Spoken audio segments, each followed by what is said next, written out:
Friday to you on this episode of Faithful Friday.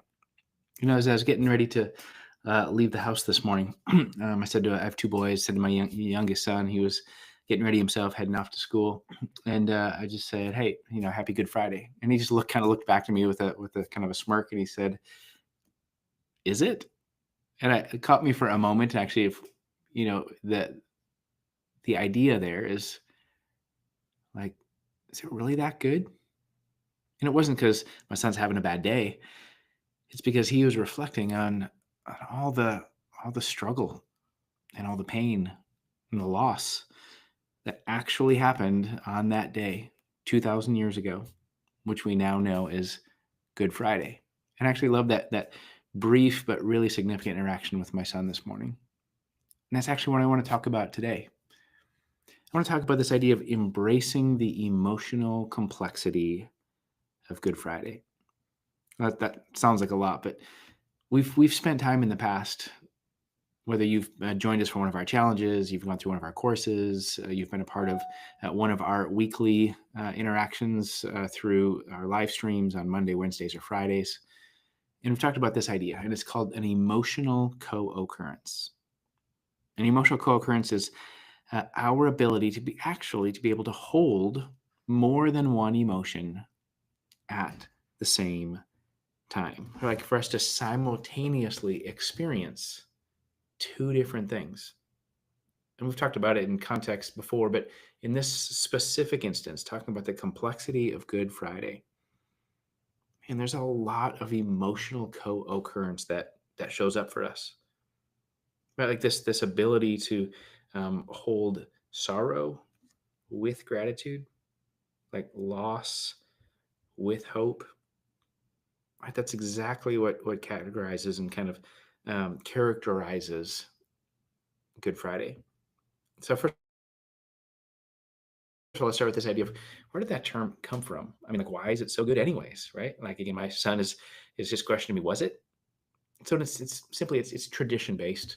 Like the early Christians, in light of what happened, not so much on Good Friday, but what happened on Easter Sunday, we can go back and look to that. Like, hey, what was so good about Friday is it was this idea that there was this profound significance. Good in the case of original term, pois, which just means holy, like Holy Friday, but we know that part of Holy Week, was this idea of it was good because in the midst of tragedy, like it was a day of fulfilled promise. Like for thousands of years, right? God was working his loving plan, and on Good Friday, right? Good Friday represents the fulfillment of his plan of redemption, of reconciliation, right? To send his son, Jesus Christ, to die on the cross.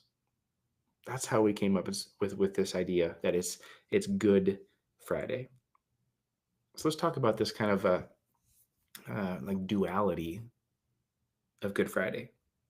Like there's one hand, there's like deep sorrow, sadness, like suffering, betrayal, injustice, death, right? Like on one hand, we hold that.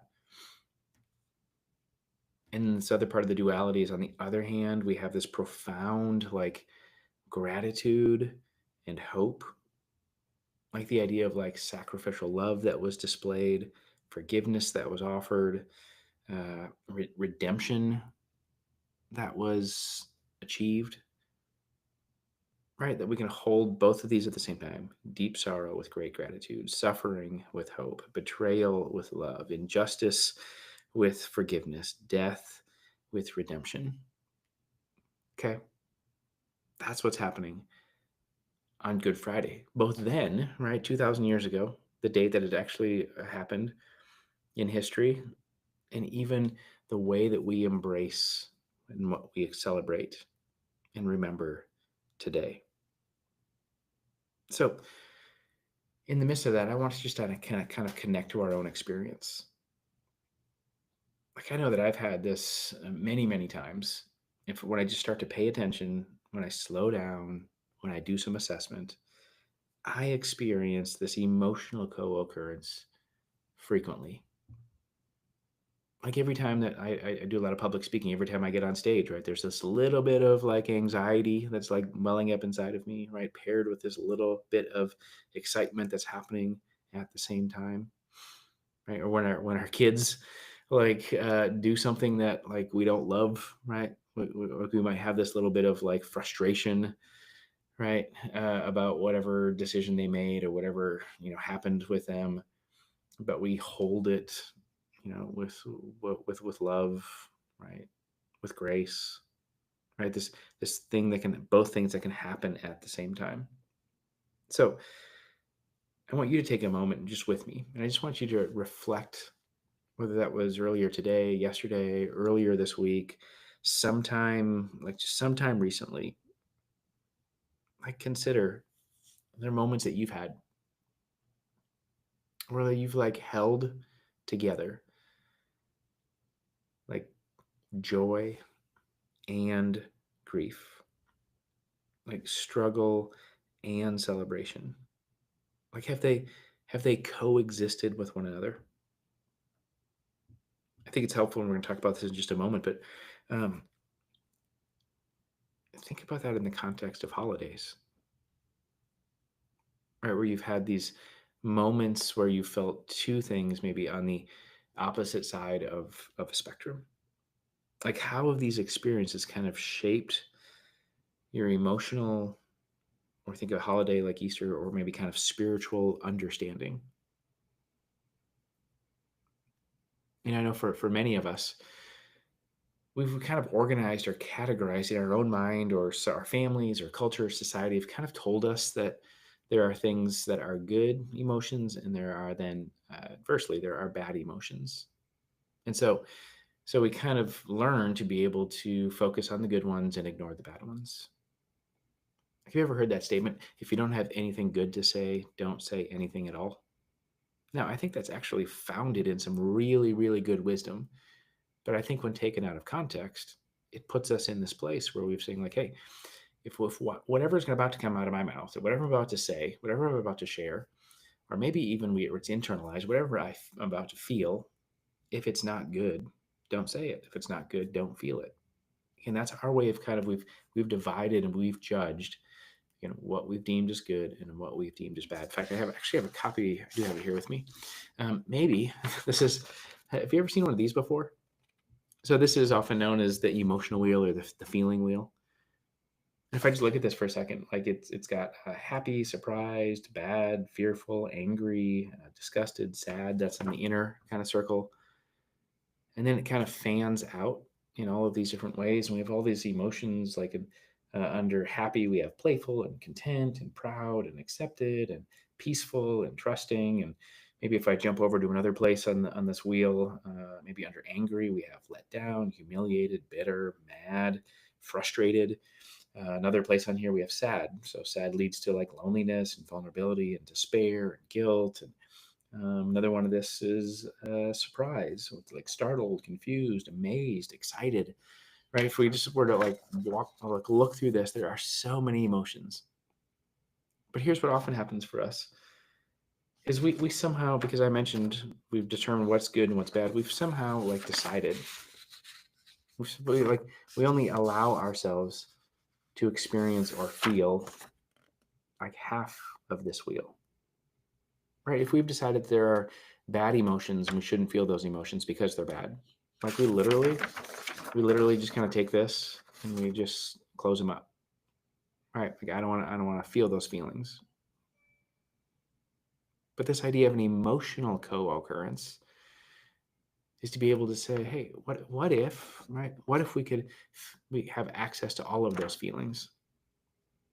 Or for some of us were actually in an experience where we do feel the bad feelings. We do find ourselves in a place where we're maybe constantly focusing in the other direction. Everything's bad all the time. And we've actually gotten to a place where we've sort of told ourselves, maybe because there's grief, there's sadness, there's hurt, that I don't deserve to be happy. I shouldn't go have fun. How dare I smile or laugh? That just seems so inappropriate, like considering what I'm going through. And again, so we've kind of done the opposite. We've shut off a whole other part of our emotional experience because again, we think it's wrong, it's inappropriate, it's not called for. Again, because of this maybe determination that we're in a bad place, and so we have to feel bad feelings. But again, let me just go back to this idea of, man, there's a whole gamut of emotions here. I mean, even just think about this for a moment. Even in Jesus' life himself, right? Like we see Jesus going to celebrate at the wedding when he turned water into wine, right? We have occasions where, we read stories and we're pretty certain it's like funny and Jesus is laughing with his friends. We see times when he's enjoying himself. And yet we see times where, like the story of Lazarus, where it says the shortest but one of the most profound verses in the Bible, Jesus, God, right? Part of the Trinity, Jesus wept, right? He was going to see his friend Lazarus and hears of his death. Or, we see early in Holy Week, Jesus goes to the temple and he's angry, like he's mad because they're selling goods in the temple, right? And he throws over the tables. We see actually what happened on Good Friday. So after they've had dinner together, they actually take communion for the first time. They go to the garden. Jesus goes off and prays. He tells us this story in Scripture about Jesus prays with such intensity that there's like tears and like sweat, like we understand, like of blood is like that intense. And we can only imagine those moments, the amount of anguish, anxiety, right? Uncertainty, fear, right? They might be showing up for Jesus. Remember, Jesus, this is both fully man and fully God. Like even at one point he says, like, Father, take this cup from me, right? Like if I don't have to do this, like please don't make me have to follow through with this. But if I do have to do this, I'm your servant, right? And that's what we see play out. Jesus in full submission to his Father, right, through his death on the cross. Okay, so back to this idea of, this full gamut of emotion, right? Like God designed us as emotional beings. God created us with emotion. And for us to be able to have access to these emotions, not just singularly, but this idea of a duality, right? That we can actually experience more than one thing at the same time, just like we see in this story on Good Friday. So I want to talk for a moment, and I referenced this about holidays. I think about whether it's this coming up this weekend, it's Easter weekend, or maybe it's been a recent holiday for you, or a past holiday, where you've had this some kind of experience. Like acknowledge like the challenges, the complexities during the holidays, right? Navigating family dynamics and relationships. I think for many there's grief, there's loss, there's loneliness, there's guardedness, there's uncertainty, there's sadness, right? Like have we given ourselves time to slow down, to be able to sit with, process that there can be more than one thing going on for us, right? That we can celebrate, right? Celebrate a holiday and find pleasure and enjoyment and meaningful and life-giving moments, and yet at the same time recognize that there's sadness, that there's sorrow, there's mourning, there's struggle, there's challenge, there's disappointment, there's worry, right? All of that stuff that can show up with us all at the same time. So this thing I think it's helpful for us is, first of all, just to kind of have this moment where we can check in with ourselves. Like maybe we need to go back and like pull out the feeling wheel, right? Like what am I feeling? And allow ourselves to jump around a little bit and to be able to say, hey, it's okay for me to feel more than one thing at a time. And I don't have to close this down where I only have to feel the good stuff, or I have to turn it around and I only feel the bad stuff. But I can say, no, no, no. More than one thing can be happening in my heart, in my life, with my emotions, right? Where we can acknowledge a disappointment and pain and hurts, and still have hope and anticipation and excitement and celebration. So here's my encouragement and my challenge for you is to take some time. Take some time today. Like if you're a person of faith, if you have a Bible, if you're a person who is even just willing to explore faith, I'd encourage you to pick up your Bible. Go to the end of Matthew, Mark, Luke, or John, and what you're going to find towards the end of each of those uh, books of the first four books of the New Testament, you're actually going to find the story of Good Friday, of Easter Sunday. And I would encourage you to just take some time, pull it out, read that story, and in the midst of it, I would encourage you to pay close attention, right, to the key characters, the plot twists, the way in which that story goes, and where you're gonna find this. When I talked about this emotional complexity, right? This great sorrow and hurt and sadness and loss and grief, right? Death, and this other part of anticipation and hope and excitement and redemption, right? This loving, forgiving part of the gospel. And then I would encourage you, as we talked about here, just take a moment for yourself. Just assess your own emotions. What are my feelings ahead into this weekend? What is that like for me? Am I going to be able to spend time with family or friends? If so, how do I feel about that? If not, what are the feelings that are showing up for me? If I am going to be spending time with friends and family, and maybe there's some relational kind of tension or friction, how's that showing up for me? And yet, my ability to be able to make the commitment and follow through and do hard stuff, right, to honor myself and honor others this holiday season. Or part of that may be the decisions to set boundaries and honor yourself and honor others by participating in certain ways or not other ways. How does that show up and how does that feel for you? For some of you, you're gonna gather this Easter weekend. You're gonna sit down for dinner together, and there's gonna be somebody missing from your table. You're gonna go to church, and somebody's gonna be missing in the row. I mean, some of you have experienced loss. You have the loss of a loved one, a family member, a friend, whether that has just been recently or it's been just any time in the past, and the awareness that shows up in us emotionally, and giving ourselves space and time to process that. So again, this encouragement to use, read through the story of Good Friday, Easter Sunday. Pay close attention to what you read about the emotional complexity. The second part is check in with yourself. Right? How am I doing as I head into this weekend? What's this like for me when I have this emotional co-occurrence about the holiday?